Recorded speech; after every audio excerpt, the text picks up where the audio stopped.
ॐ भूर्भुवः स्वः तत्सवितुर्वरेण्यं भर्गो देवस्य धीमहि धियो यो नः प्रचोदयात् ॐ शान्ति शान्ति शान्तिः Namaste, my dear friends. Today I am giving you one very good video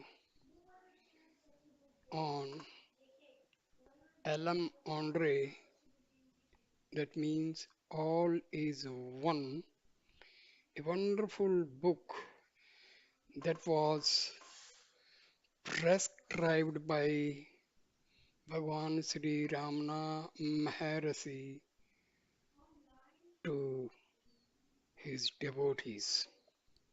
He used to say, if you want moksha, write, read, and practice the instructions in Ellam Ondre. Bhagwan Sri Ramana Maharshi.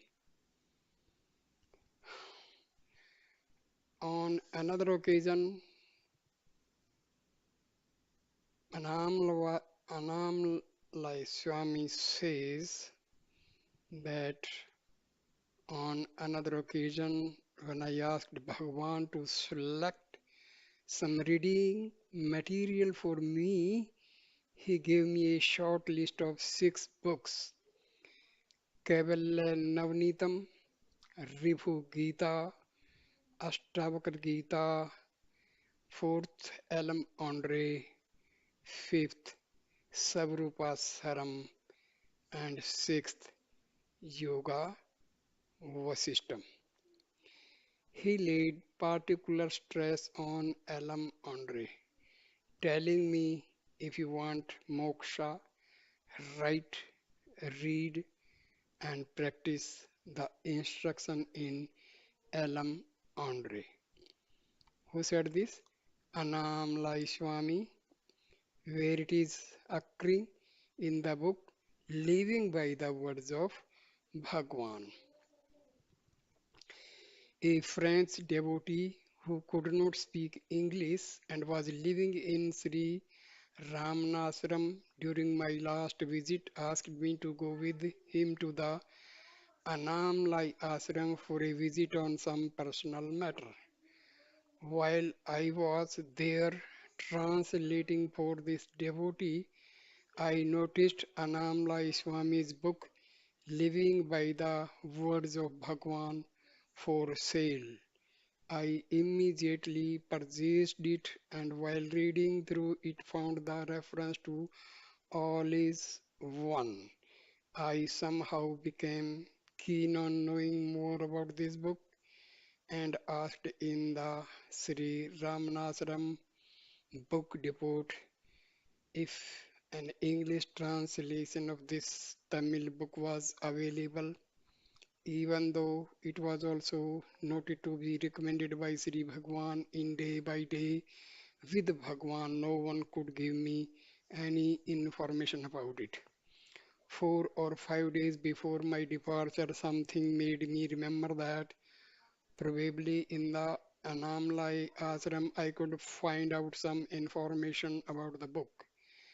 The ashram manager told me it was only available in Tamil and that the last English translation had been printed privately sometime around 1950.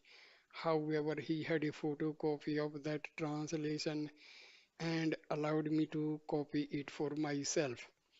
Around the same time, a French devotee with whom I had earlier discussions about the book came to me and showed me the French translation.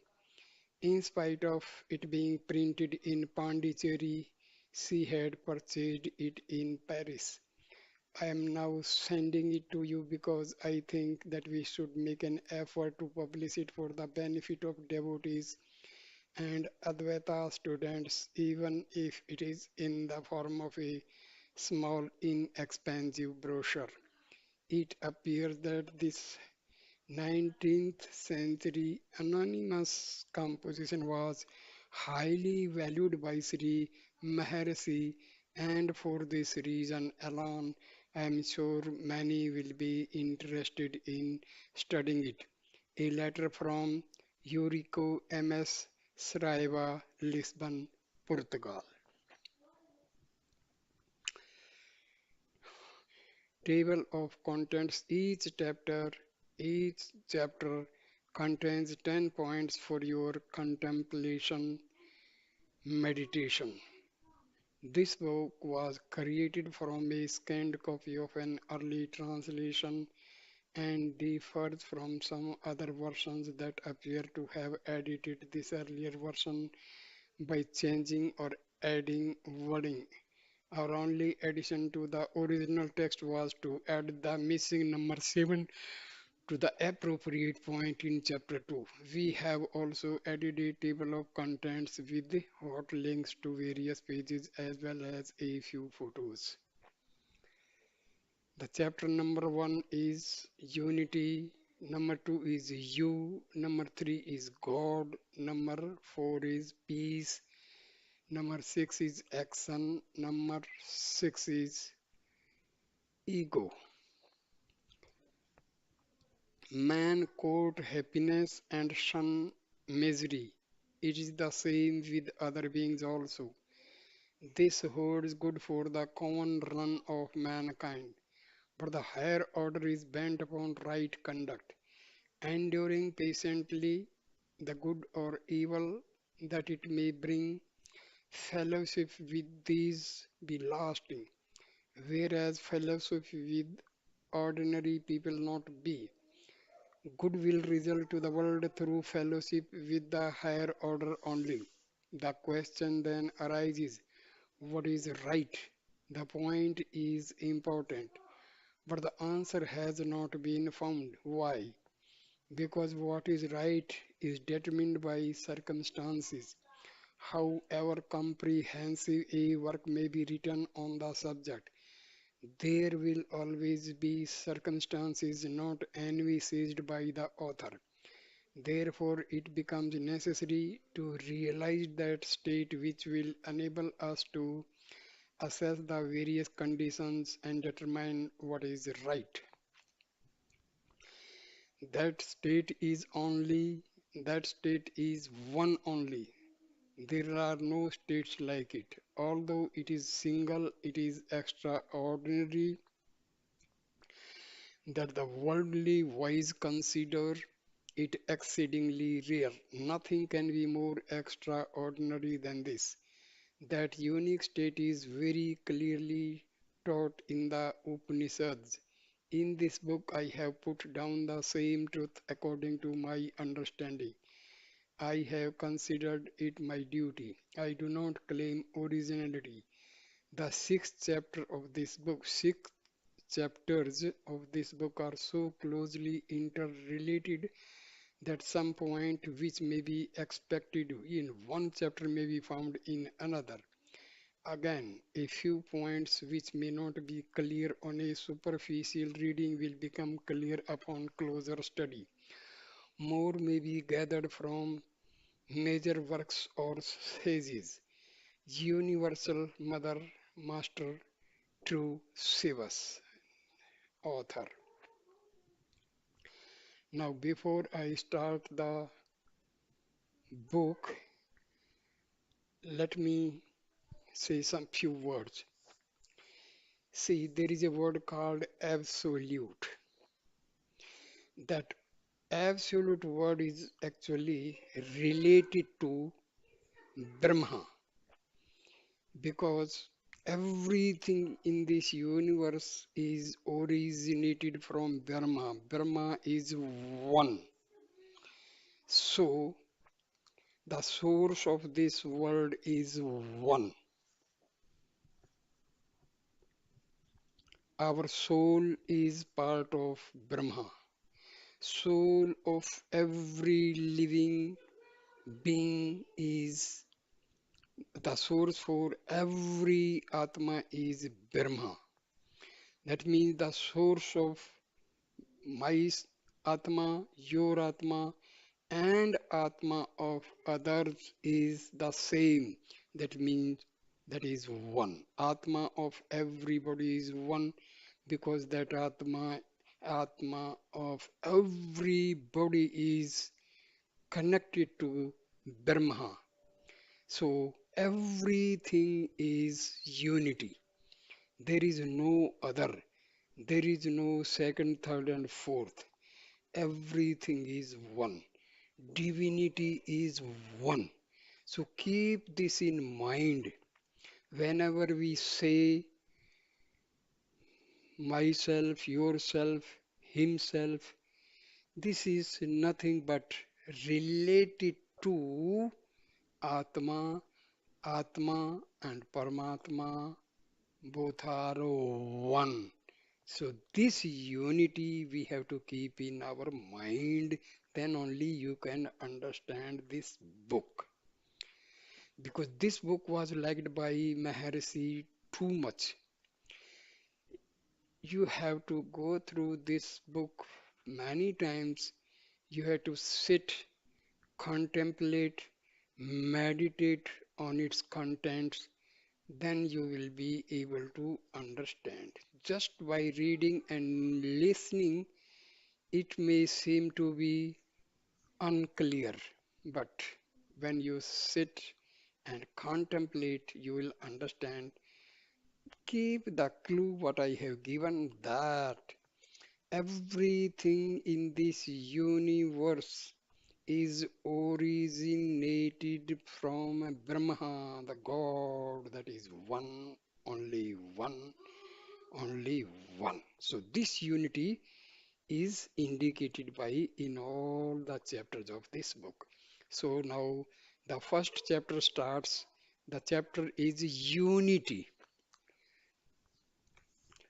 First point, all including the world seen by you and yourself, the seer of the world is only one, I told you.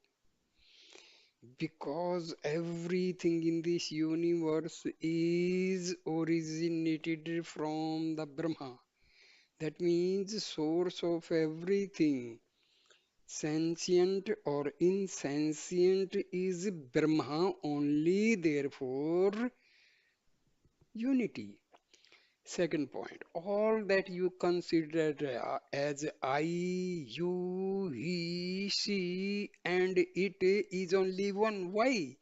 Because everything is originated from Brahma and Brahma is one.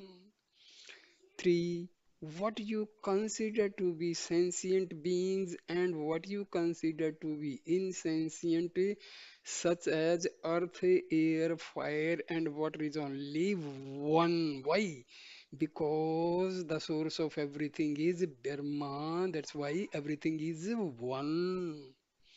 Fourth point, the good which is derived from the good which is derived by your considering all as one cannot be had by considering each as separate from the other. Therefore, all is one.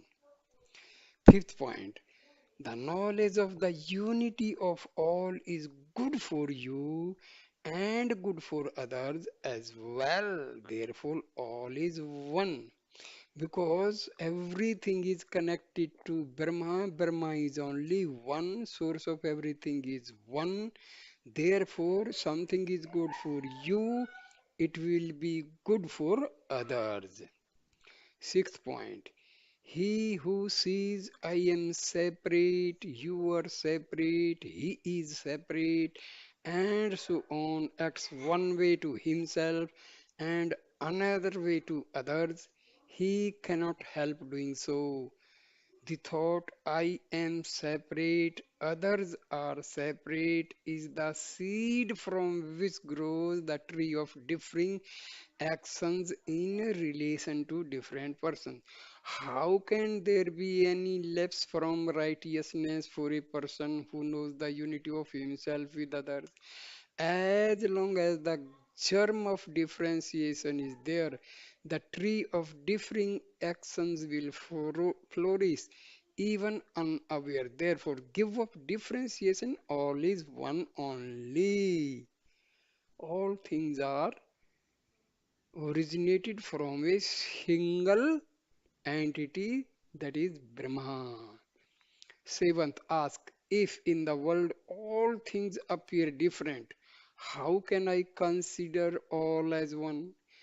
Is there any way of gaining this knowledge?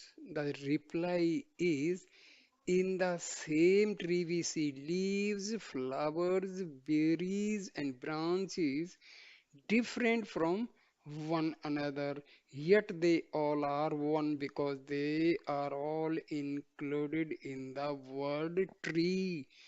Their root is the same, their shape is the same. Similarly, all things, all bodies, all organisms are from the same source and activated by a single life principle. Therefore, all is one. What is that single life principle? Brahma. Because every sentient or insentient is originated from Brahma, and Brahma is one. Brahma is one. Eighth point. Oh God, man, oh good man, is the statement that all is one, good or evil. Think for yourself. Just as the person will always be righteous who regards himself like others and others like himself, how can any evil attach itself to him who knows himself to be others and the others to be himself? Tell me if there is any better way for obtaining good than the knowledge of unity. Certainly, other methods cannot be as good as this one. How can anyone love others more than when knowing them to be himself? To know them in unity, love as unity, for they are truly one. Ninth, who can share the mental peace and freshness of the knower of unity? He has no cares. The good of all is his own good. A mother considers her children's well being to be her own well being. Still, her love is not perfect because she thinks she is separate and her children are separate. The love of a sage who has realized the unity of all far excels even the love of a mother. There is no other means of gaining such love than the knowledge of unity, therefore, all is one. Number 10. Know that the world as a whole is your undecaying body and that you are the everlasting life of the whole world. Tell me if there is any harm in doing so. Who fears to go the harmless way? Be courageous. The Vedas teach this very truth. There is nothing but yourself. All good will be yours. Yeah, you become the good itself. All that others gain from you will be good only. Who will work evil to his own body and soul? A remedy is applied if there is an abscess in the body. Even if the remedy is painful, it is meant to do good only. Such will be some of your actions. They will also be for the good of the world. For that reason, you will not be involved in differentiation. I put it briefly, the knower of unity will act as one. One should. In fact, the knowledge of unity make him act. He cannot err. In the world, he is God made visible. All is one.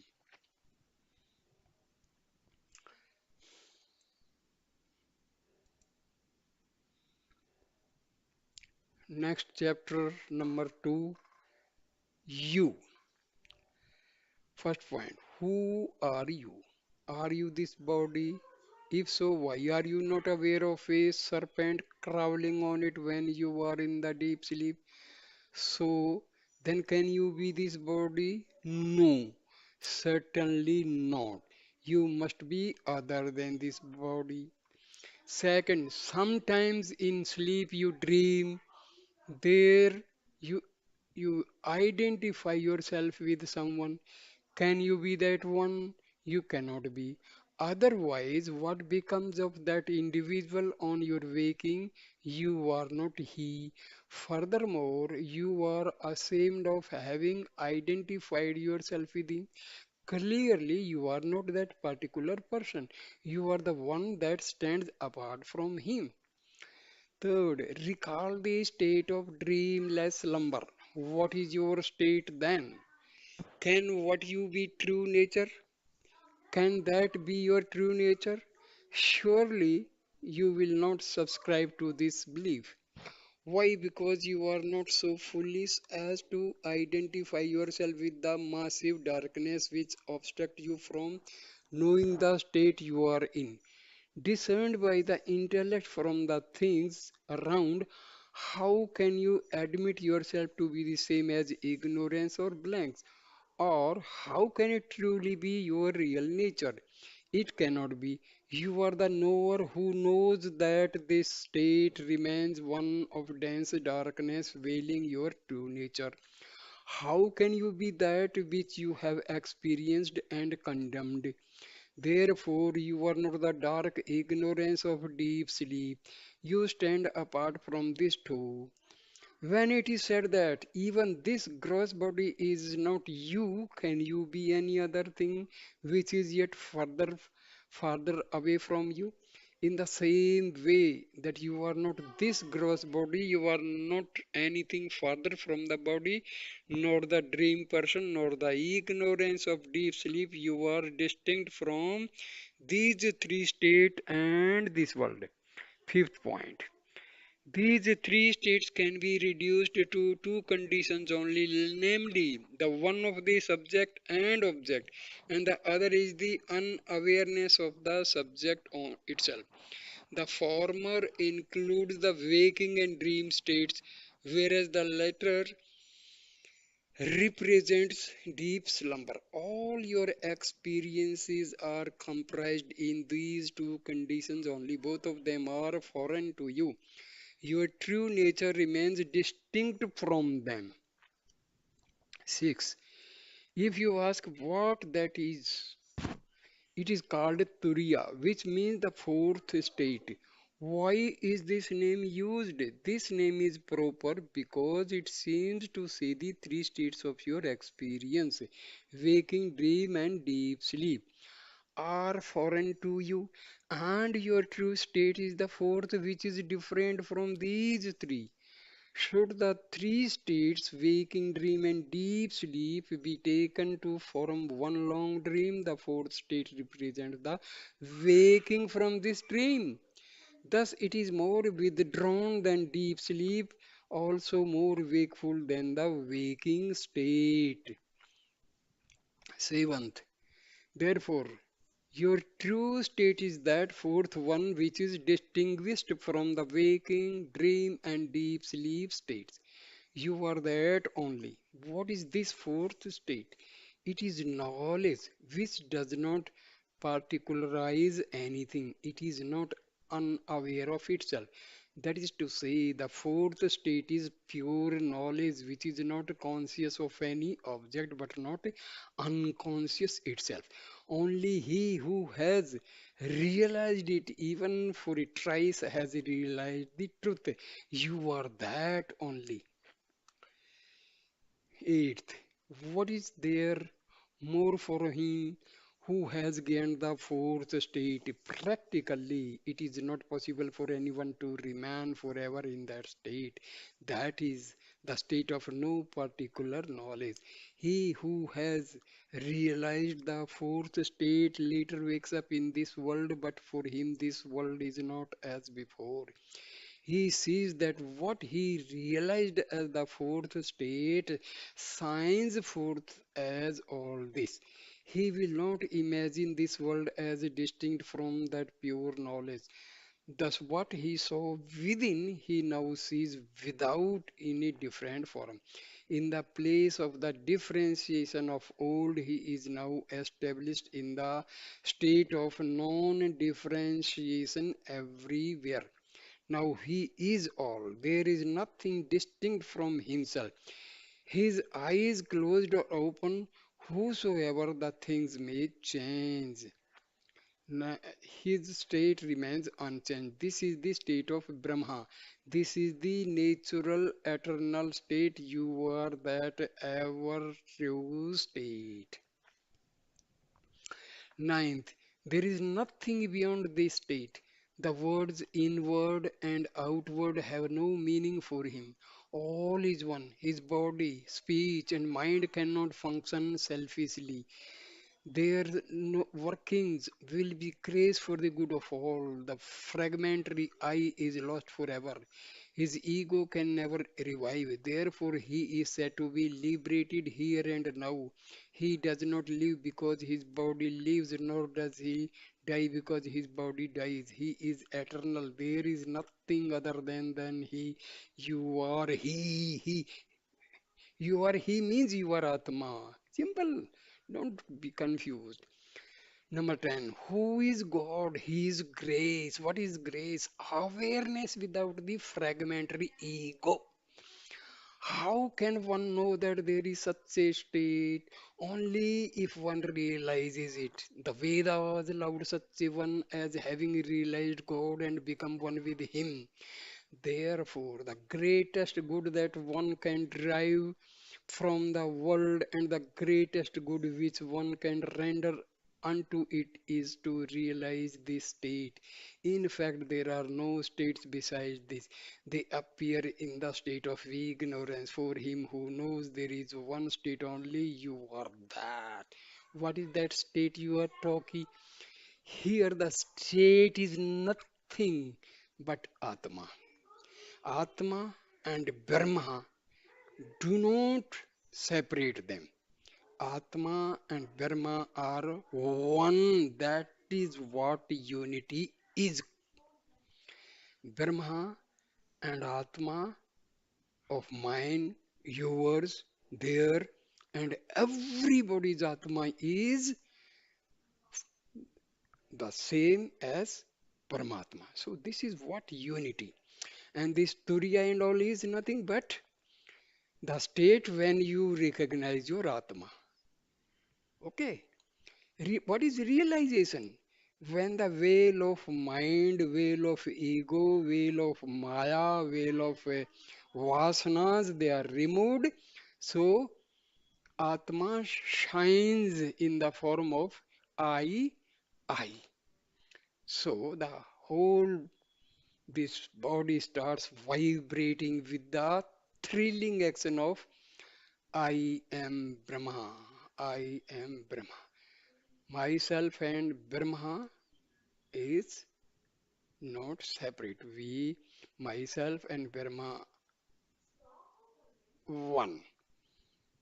No difference. So this is the gist of this chapter.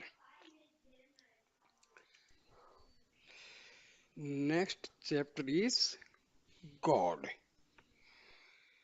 First point, who is God? God is He who has transcended all that is seen by us. He is beyond everything what we see in this world. If transcending this world, is there no relation between him and this world? Not a particle here is unrelated to him. That means everything is related to God. Then what is meant by transcending the world?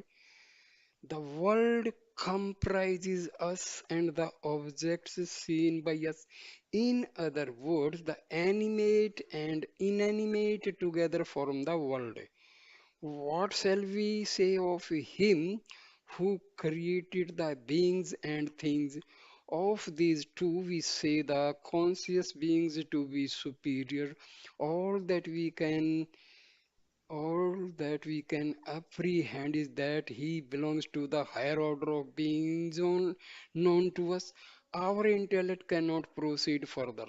Thus, our Creator is superior to us.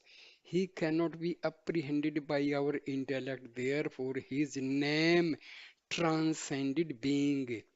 Kadabul means that He surpasses our intellect. Hence, His name is Kadabul, transcended being.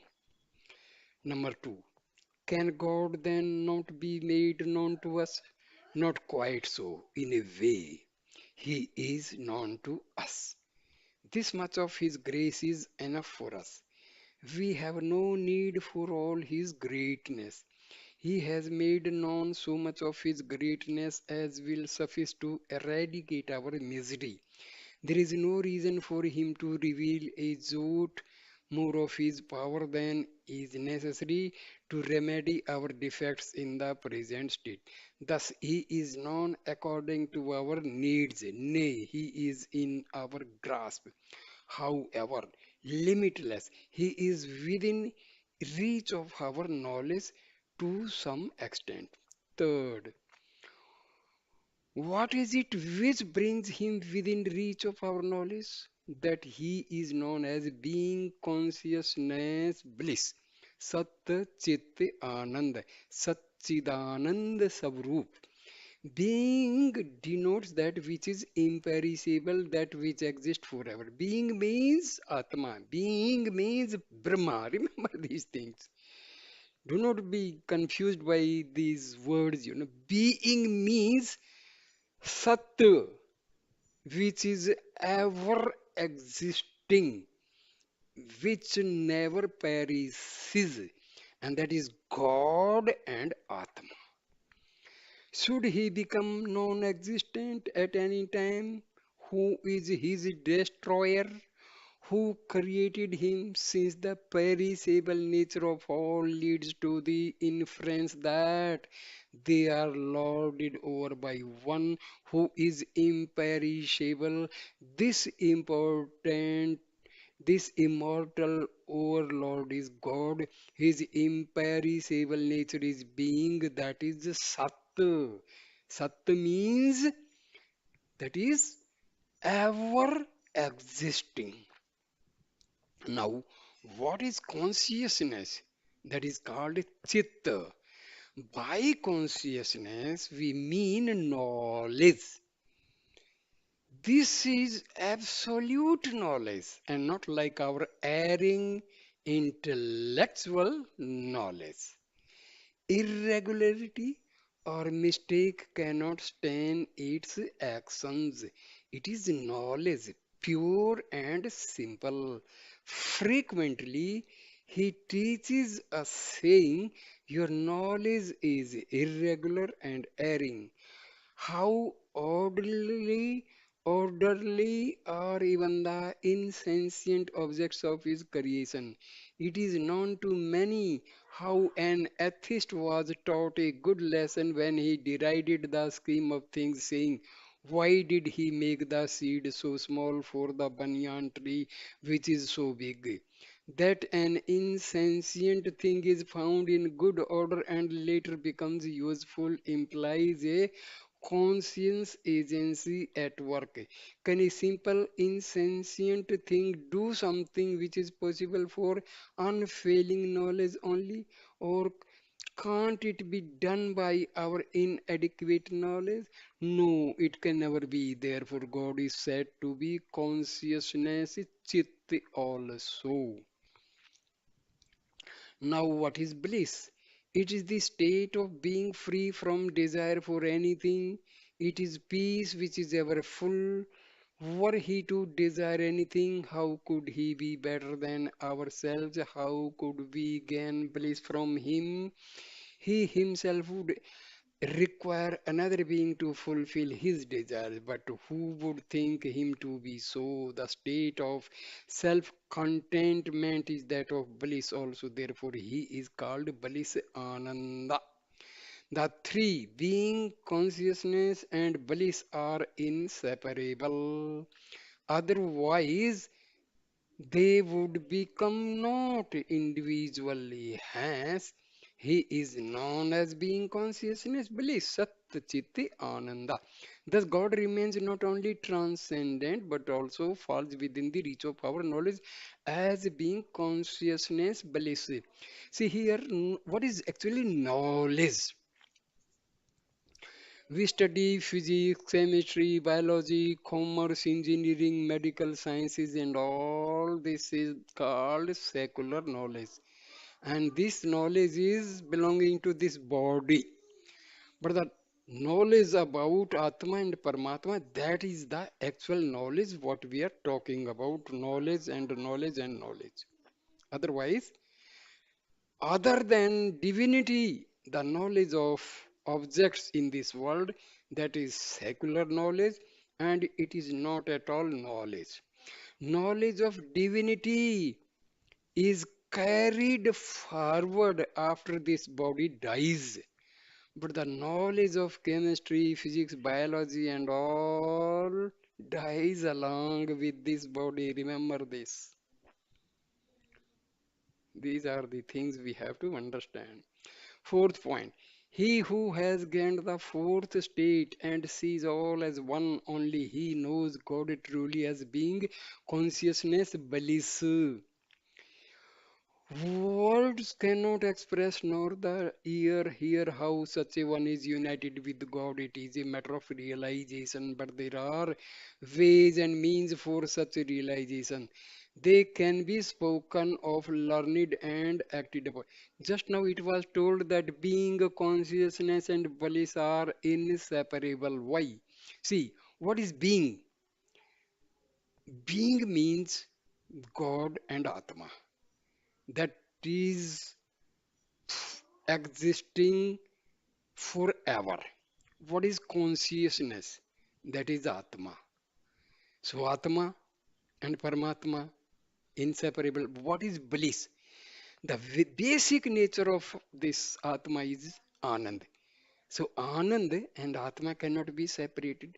So being, consciousness and bliss are inseparable. Because bliss is the nature of God, bliss is the nature of Atma. Atma and Paramatma are same. Therefore, being, consciousness, and bliss are inseparable.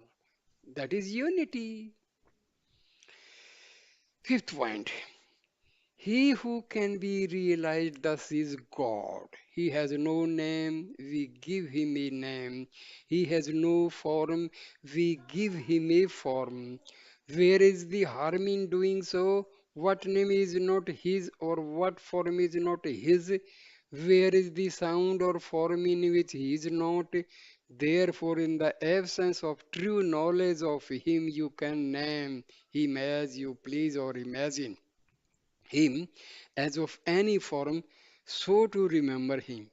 Your hope for his grace without any effort on your part is utterly fruitless.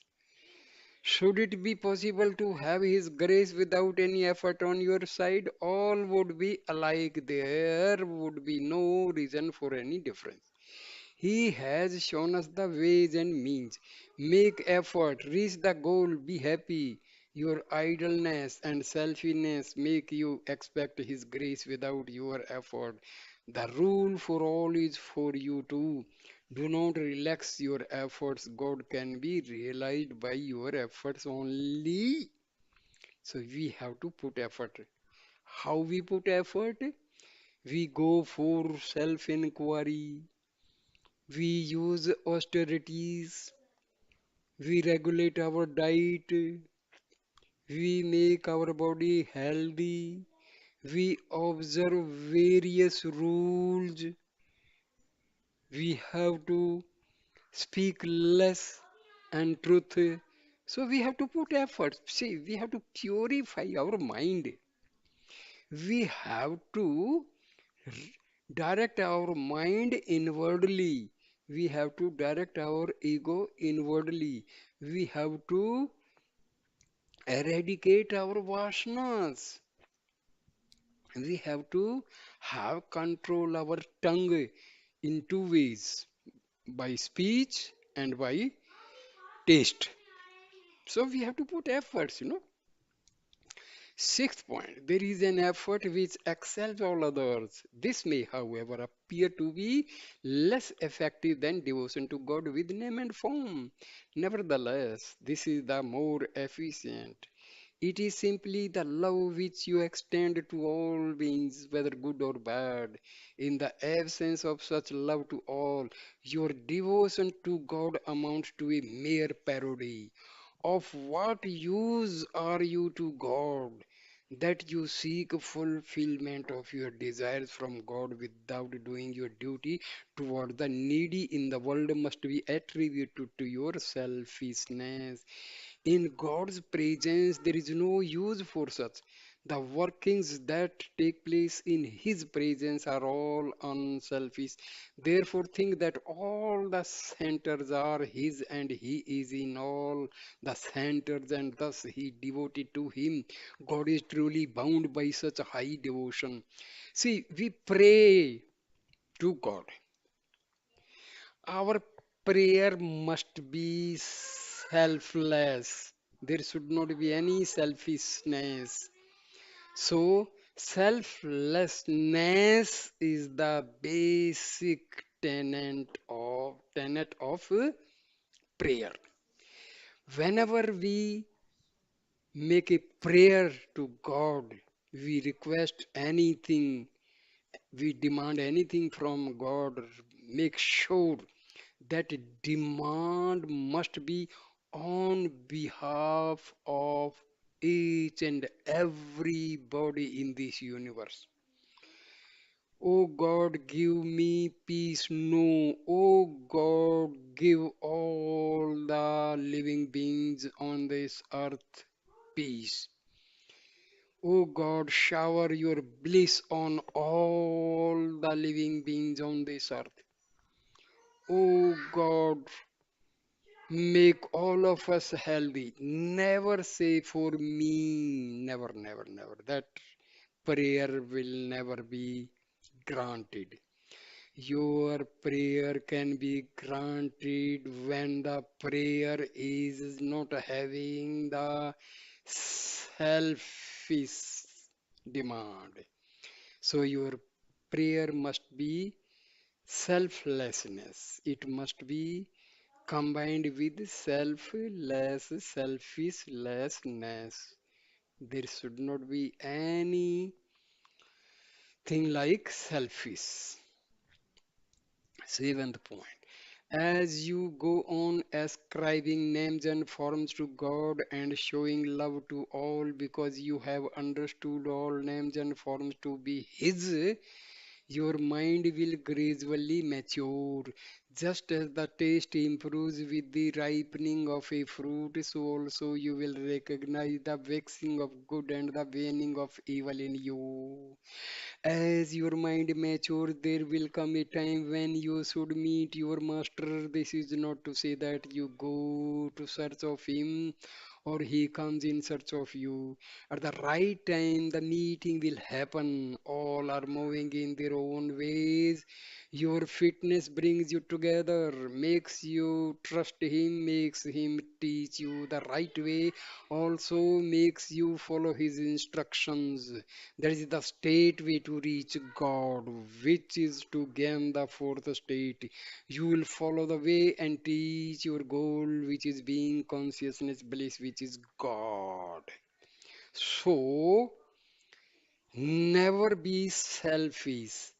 Even while praying, pray on behalf of each and everybody, be he good or bad, be your friend or foe, irrespective of in what way one another is related. Always pray for the welfare of everybody without any selfishness. So you must be selflessness, not selfishness. So your prayer must be with selflessness, not selfishness. Eighth point. The way shown by the Master is final, state, and making for unity. It is well tried, natural, and free from pain. When you are following the way shown by the Master, doubts will not arise. There will be no fear, or not fear and doubt, the characteristics of the ways of darkness. How can they meet you in the way of truth shown by the Master? In this manner, the way will itself speak to you and say that it is the right one. In that way, there will be nothing more for you to do but to meet your Master and learn from him.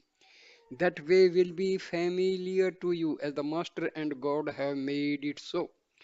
Before you, he had treated the way, he has shown you the way, and you are following him. To how many will you show the same way? And how many more will follow the same way later? Obviously, fear and doubt have no place in the way of truth. When once you have taken a step forward, you will step back. The master's help is only for the first step forward. You need not do anything for your master in order to have the way shown to you. Know him to be the messenger of God sent down to disclose the way to the fit who have become ripe by their own efforts in either or both the direction mentioned earlier. It is God who sends his godly messenger just when you are ripe. Remember this. See, when your mind and you are completely purified, your ego is purified, your vasanas are gone, bad vasanas are gone, negative vasanas are removed. That time you are a ripe soul, you are a ripe sadhaka. That time God will send someone as your preceptor. God Himself may come or may send some other person, or see, remember, it is not bodily presence because God is what? Energy, power. So you will definitely receive the help of God in one way or the other way.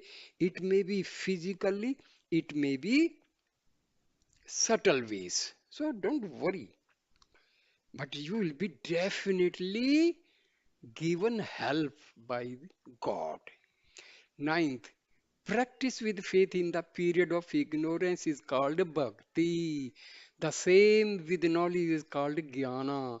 Of the two divisions of bhakti, the one is devotion to God with name and form, and the other is karma, which is love for all. Of the two divisions of jnana, the practice of the true way shown by the master is called yoga, and the resulting state is called jnana. It is natural for all to believe in something which is not seen and then to find it. Those who do not believe can never find. Therefore, the believers will gain something sometimes or other, and the unbelievers never gain anything. You can believe even for the simple reason that faith in God is not harmful. Thereby, you can share the good effects. This world is meant only for creating faith in you. This is the purpose of creation. Have faith and you can reach. See, first thing must be your determination to see God. Then you must have faith. If there is no faith and shraddha, then you cannot meet God. So there must be determination, there must be effort, there must be yearning, desire, deep desire, and there must be faith. Yes, there is God. So this belief should be there, determination should be there, effort should be there. There should be purity of mind, there should be purity of mind, there should be purity of your heart. So you have to put efforts. 10th, though you may not believe all that is said of God, believe at least there is God. This seed is very potent in its growth. It is it is so mighty as to negate all else and fill all by itself. It is so almighty that you will not see anything besides God, not even yourself. Truly, God is all. So, God is all.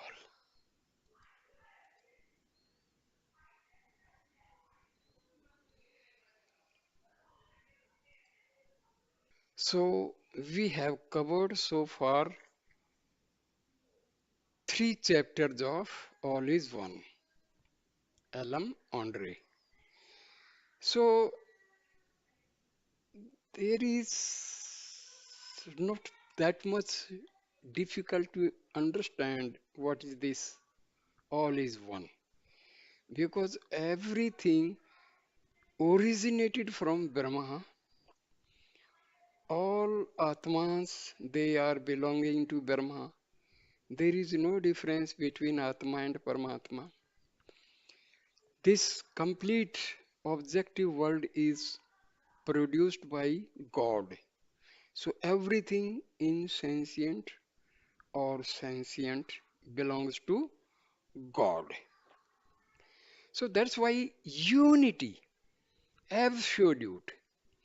The word absolute means only one, and that only one is God. God is only one.